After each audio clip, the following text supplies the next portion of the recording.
जंगल में जोरों की बारिश हो रही थी। कपी अपने घर की ओर जा रही थी कि तभी जोरदार बादल गरजते हैं और एक सीधी बिजली कपी पर आकर गिरती है। कपी तो वहीं मर जाती है। अगले दिन सभी पक्षी बिजली कपी के मर जाने पर बहुत उदास थे। वो कपी को नदी में बहा देते हैं। मुन्नी अपनी माँ के मरने के बाद अकेली रह गई थी, इसलिए बादल कौवा दूसरी शादी करता है। कपी की दूसरी पत्नी बहुत बुरी थी, ना तो वो कोई काम करती है और घर से पैसे चोरी किया करती। अरे ये क्या, यहाँ तो अलमारी में 1 रुपया भी नहीं है। हाँ, उस मुन्नी को जरूर पता होगा। ऐसा कहते हुए स्वीटी कपी मुन्नी के पास जाती है और उसे मारती है। बता रही मुन्नी, तेरे पापा ने पैसे कहाँ छुपाए हैं? मम्मा, मैं सच कह रही हूँ, मुझे नहीं पता। तुझे सब पता है, बस तू झूठ बोल रही है, वरना मैं तेरे पंख जला दूंगी। हाँ, और तुझे भोजन भी नहीं दूंगी। स्वीटी मुन्नी पर बहुत अत्याचार करती है, तो दूसरी ओर बादल कौवा जंगल में अंडा पराठा बेचकर अपना गुजारा कर रहा था। आओ आओ पक्षियों, स्वादिष्ट अंडा पराठा खाओ। चटपटा अंडा पराठा खाओ, एक बार खाओगे तो बार बार आओगे। अरे कपे, तुम्हारा अंडा पराठा खाकर तो बहुत मजा आ गया। एक अंडा पराठा मेरी पत्नी के लिए भी पैक कर दो। ऐसे बादल कौवा जंगल में अंडे पराठे की दुकान लगाता है और शाम को अपनी रेड़ी लेकर वापस चला जाता है। घर जाते ही उसकी बेटी मुन्नी घर के बाहर बैठी रो रही थी। क्या हुआ मुन्नी, तुम रो क्यों रही हो? बाबा, बाबा, मम्मा बिल्कुल भी अच्छी नहीं है। देखिए ना, उन्होंने मेरे पंख भी जला दिए। चुप कर जा मेरी बेटी, ये सब मेरी ही गलती है। अगर मैं दूसरी शादी न करता तो हम दोनों सुखी जीवन गुजारते। बाबा, मैं सुबह से भूखी हूँ, मुझे भूख लगी हुई है। मम्मा ने मुझे भोजन नहीं दिया।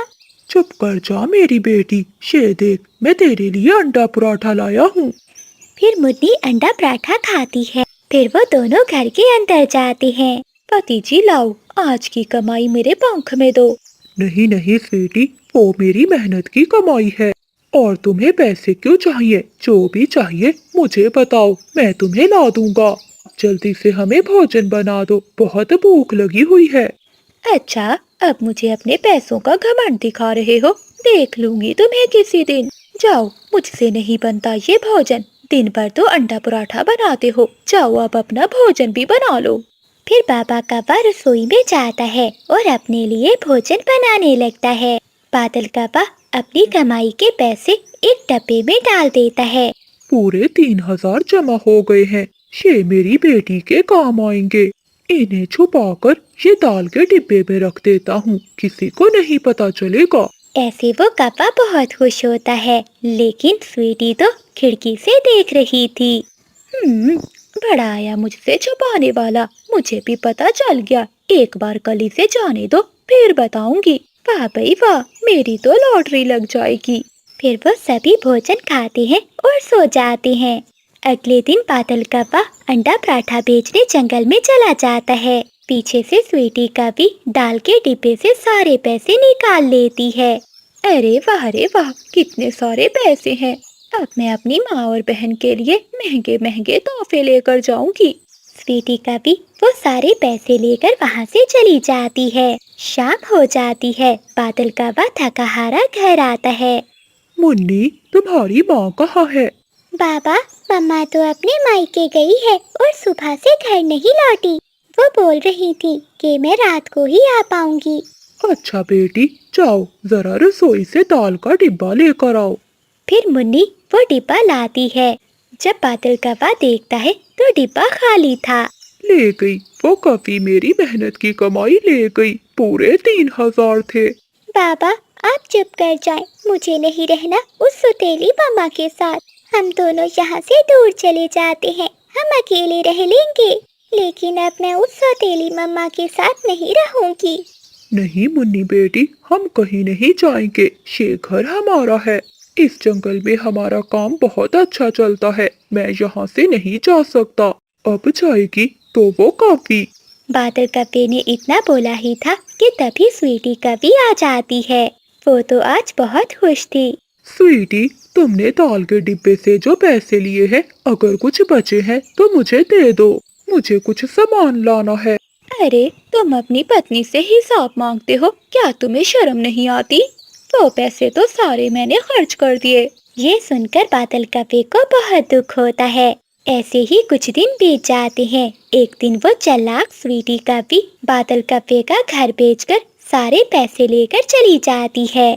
देखो कप्पे, हम कुछ नहीं जानते। तुम्हारी पत्नी ने हमें ये घर बेच दिया है। मेरे पास तो इस घर के कागज भी हैं। ये देखो। बाबा, मैंने आपसे पहले ही कहा था कि मम्मा के साथ मुझे नहीं रहना। देखिए ना, अब वो इस घर को ही बेचकर भाग गई। अब हमारा क्या होगा? चुप कर जाओ मुन्नी, मुझे नहीं मालूम था कि मेरी गलती की सजा इतनी बड़ी होगी। स्वीटी कप्पी, ये तुमने अच्छा नहीं किया। ओए कापो, जो भी रोना है बाहर जाकर रो। मेरे पति आने ही वाले होंगे। फिर वो दोनों घर से निकल जाते हैं। बादल कप्पा अपने अंडे पराठे का ठेला लगाना बंद नहीं करता। वो दिन भर जंगल में अंडा पराठा बेचता है। बाबा, रात हो गई है, अब हम कहाँ सोएंगे? बेटी, लगता है अब हमें कुछ महीने तो यहीं गुजारने पड़ेंगे। तुम चिंता नहीं करो, मैं जल्द ही अपने लिए एक घर खरीद लूंगा। देखना, बहुत जल्दी ढेर सारे पैसे जमा होंगे, क्योंकि अब वो कभी हमारे साथ नहीं है। फिर बादल कप्पा अपनी बेटी के साथ वहीं एक पेड़ के नीचे सो जाता है। ऐसे ही कुछ समय बीत जाता है। बादल कप्पा कुछ पैसे जमा करता है, जिससे वो अपना एक छोटा सा घर खरीद लेता है। ध्यान रखना कप्पे, अभी तुमने आधे पैसे दिए हैं, जल्दी ही पूरे पैसे दे देना। जी जी तोते दोस्त, मैं जल्द ही तुम्हारे बाकी पैसे भी लौटा दूंगा। फिर वो दोनों बाप बेटी उस घर में रहने लगते हैं। एक दिन की बात है, स्वीटी कप्पी फिर से लौट आती है। स्वीटी, अब यहाँ क्यों आई हो? चली जाओ यहाँ से, मैं और मेरी बेटी हम अकेले रह लेंगे।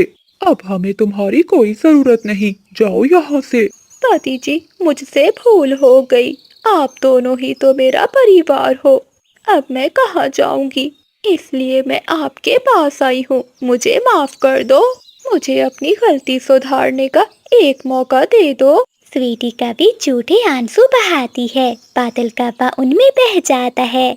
कुछ दिन तो स्वीटी कप्पी उनके साथ हंसी खुशी रहती है। वो घर के सारे काम करती और मुन्नी का भी बहुत ख्याल रखती। बादल कप्पा तो उसके बुरे व्यवहार को पल भर में ही भूल जाता है। बादल जी, ये पैसे किस लिए जमा किए हैं? पत्नी जी, ये तोते के घर के पैसे देने हैं। वो 1 या 2 दिन में आने ही वाला होगा, क्योंकि ये घर मैंने आधी कीमत पर खरीदा है। हाँ हाँ पति जी, अच्छा है आप ये पैसे अलमारी में ताला लगाकर रख दें, जो किसी चोर को पता ना चले। पति जी, मैं तो बहुत खुश हूँ। अब से ये घर हमेशा के लिए हमारा होगा। फिर बादल कप्पा वो पैसे अलमारी में रख देता है, लेकिन वो कभी कहाँ सुधरने वाली थी। वो आधी रात को उठती है, ताला खोलकर। सागर वाले जंगल में कोमल चिड़िया अपनी बेटी के साथ रहती थी। कोमल चिड़िया अपना और अपनी बेटी का पेट पालने के लिए आम की खेती किया करती थी। कोमल चिड़िया अपने बागीचे की देखभाल में पूरा दिन गुजार देती थी, लेकिन फिर भी उसके आम कभी आधे पकते तो कभी पूरे कच्चे रह जाते, और कभी कभी तो उसके आम पर काले काले धब्बे पड़ जाते। ऐसे आमों को जब कोमल चिड़िया जंगल के बाजार में बेचने जाती है तो कोई भी पक्षी उसे नहीं खरीदता। जब कोमल चिड़िया किसी व्यापारी को अपने आम बेचने जाती तो वो उसे कहता, अरे अरे चिड़िया, ये कैसे आम ले आई हो? ऐसे आम तो कोई भिखारी भी ना ले।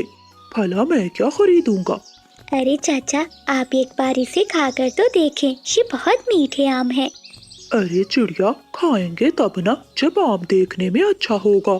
जब इसे देखकर पक्षी खरीदेगा ही नहीं तो खाएगा कहाँ से? निराश होकर कोमल चिड़िया अपने आमों की टोकरी उठाती है और वापस चली जाती है। अब तो कोमल चिड़िया की ये हर साल की कहानी बनती जा रही थी। हर साल उसके आम रखे रखे सड़ जाते, जिसके चलते उस पर कर्ज का बोझ बढ़ता ही जा रहा था। उन्हीं कर्जदारों में थे कप्पे। वो कप्पों का भी एक आम का बागीचा था। उन कौवा और कपी के आम जंगल में सबसे महंगे बिकते थे। अब तो उन कौवों को चिड़िया का उस जंगल में रहना जरा भी पसंद नहीं था। दरअसल एक बार चिड़िया की बेटी कपी के बेटे से लड़ाई करती है और वो उसे बहुत मारती है, जिसके चलते अब वो कपी चिड़िया को जरा भी पसंद नहीं करते थे।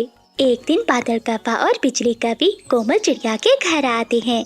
चिड़िया, हमने सुना है तुम पर कर्ज का बोझ बढ़ता ही जा रहा है। मैं तो कहती हूँ तुम हमारे बगीचे में काम करो।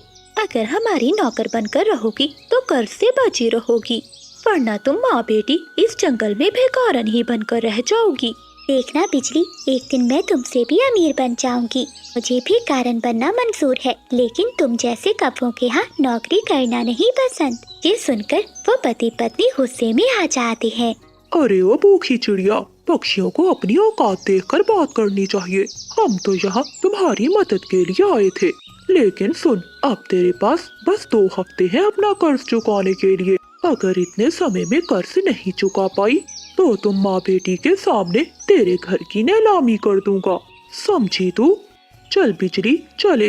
ऐसा कहते हुए वो कौवा और कपी वहाँ से चले जाते हैं। माँ, अब क्या होगा? क्या कपी अंकल अब हमें घर से निकाल देंगे? नहीं बेटी, तुम चिंता नहीं करो, मैं कुछ करती हूँ। मैं किसी